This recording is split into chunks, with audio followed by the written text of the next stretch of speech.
I'm going to show you what to do if you don't like your art style. And if you don't have one, I'm going to help you to develop and get an art style too.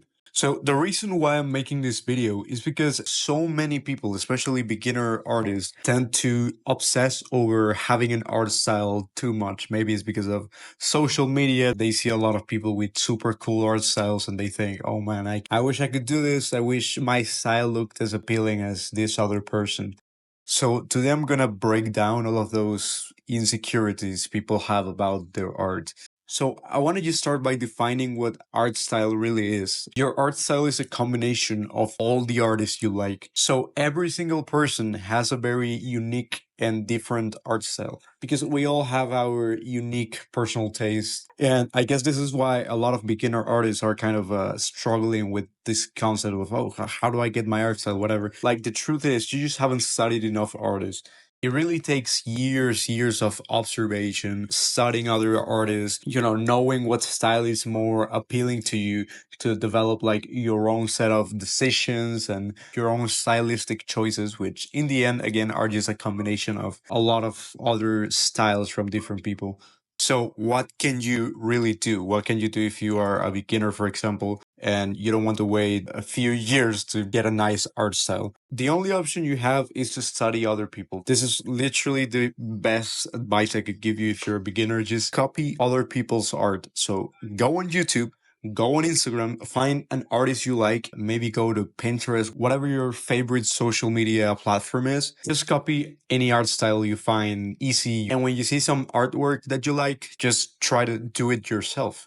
So it is not wrong for you to copy 100% of the drawing because in my case, I used to feel kind of dirty. I used to feel like, oh man, I don't want to copy 100% of this drawing because it just feels kind of dirty, If I don't change it up a little bit, just so it's not so blatantly obvious that I copied it. But you can actually do it. You can actually copy it, like, especially if you're a beginner, you can't be afraid of just copying the entire thing. This will actually develop you so much. This will develop your progress so much because you're actually learning from the process of other people that already have the results that you want. So wouldn't that make sense to study the artist and every decision they have made in order to level up your art? It is important that you get rid of this limiting belief that copying is bad or something. And instead of saying, oh yeah, I'm going to copy this drawing, just change the word copying for studying and say, oh yeah, I'm studying this artist. I'm going to make a study of his work, or I'm going to make a study of this photo right here, whatever. And you might be thinking, okay, fair enough, but what about when I'm more advanced? What if I'm an intermediate level or when I get to a more advanced level in my art journey? What do I do? Do I still just copying people? Well, you pretty much still do. The goal here is to copy as many people as humanly possible. Of course, don't be a dick. Don't copy another artist and pass it as your own artwork. But when you get to a certain point in your art journey, when you're more advanced, you don't mindlessly copy from the reference. You study it. You observe the reference, observe the shape, the forms, the values, everything.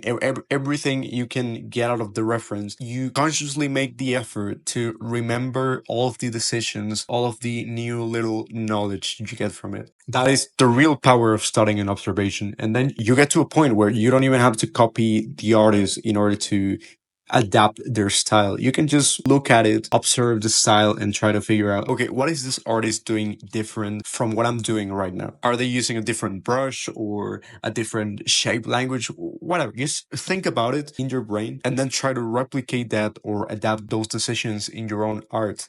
Also, don't be afraid of having multiple art styles. You should also be very flexible. Like, you should be able to have multiple art styles and be comfortable with as many styles as you can. At the point where it gets a little bit inconsistent, right? So you can draw. So yeah, I can draw realism, I can draw anime, I can draw in a cartoony style, whatever it is that you like. And that will develop you so much because you will still have the knowledge of, all of those artists you have studied and you will implement it in every single thing you do in one way or the other.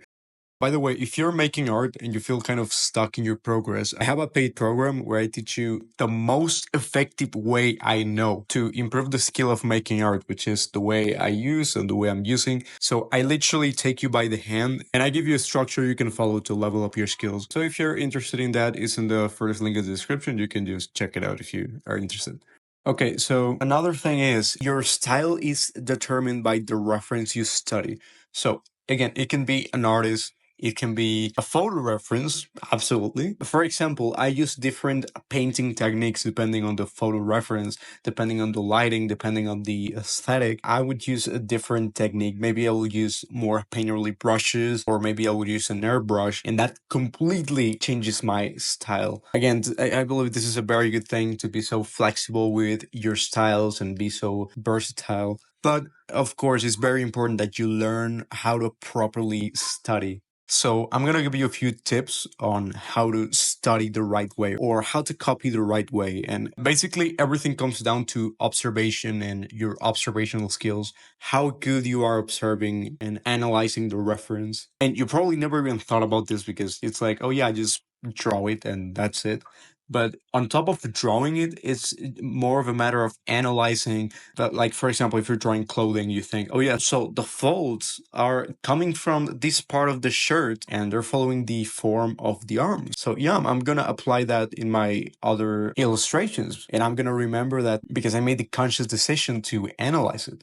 Also, when you see an artist you really like and you think, oh man, I want to draw like this guy, or I want to implement some of the techniques this person has used, you're going to fixate on those little things that make the whole thing so appealing to you. So, for example, it can be the way this person draws the eyes, or the shapes the artist uses to simplify the eyes, for example, which is very specific, but it's something that will remain recorded in your brain and you will remember it next time you use it. Even if you haven't really drew it before, it will still be present, at least in your like subconscious mind or whatever. So if there's just one thing that I want you to remember from this video, is to be as observant and analytical as you can. And also patience is key, of course. If you're still a beginner, it takes a little bit of time. Come on, don't stress too much over your art. Anyways, this is all I had to say for today. If you're interested in my paid program, it's in the first link in the description. You can check it out, and I'll see you in the next video.